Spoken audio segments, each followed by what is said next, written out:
আসসালামু আলাইকুম। আপনাদের এখন দেখাবো কৃষকের মন ভালো করা একটা ফসল, যেটা শুধু কৃষক না, যে কাউরে দেখলেই মনটা ভালো হয়ে যাবে, খুব ভালো লাগবে।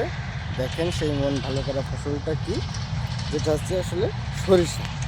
সরিষা ক্ষেত দেখতে পছন্দ করে না এরকম কোনো লোকই নাই। দেখেন কি সুন্দর ফুল ফুটছে। আর সরিষা ক্ষেতের যে সৌন্দর্য, এটা অনেক। দেখেন পাশ দিয়ে ট্রেন যাচ্ছে। গ্রাম বাংলার একেবারে সেই ঐতিহ্যটা ফিরিয়ে রাখে সবসময় এই সরিষা ক্ষেত। সরিষা ক্ষেত দেখতে অনেক সুন্দর। কৃষক প্লাস অন্য যে কারো যত মন খারাপই থাকুক না কেন, সে যদি সরিষা ক্ষেতের পাশে এসে বসে, বিশেষ করে যখন সরিষার ফুল ফোটে, তখন তার মনটা ভালো হয়ে যায়। দেখেন কি সুন্দর সরিষা হয়েছে, কত সুন্দর ফুল ফুটছে, যেটা অনেক ভালো দেখতে।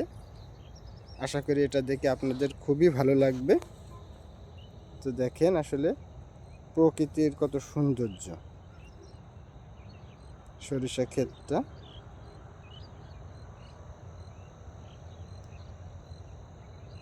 বন্ধুরা, এটা হলো আপনাদের মন ভালো করা একটি ফসল। শুধু মন ভালো করে না, পরবর্তী এটা সরিষার তেল মানুষের জন্য খুবই উপকারী।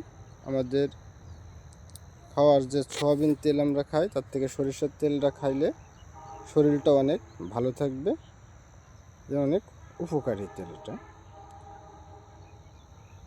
তো আমরা সরিষা ক্ষেতটা একটু সুন্দর করে দেখি। অনেক সুন্দর ফুল ফুটছে।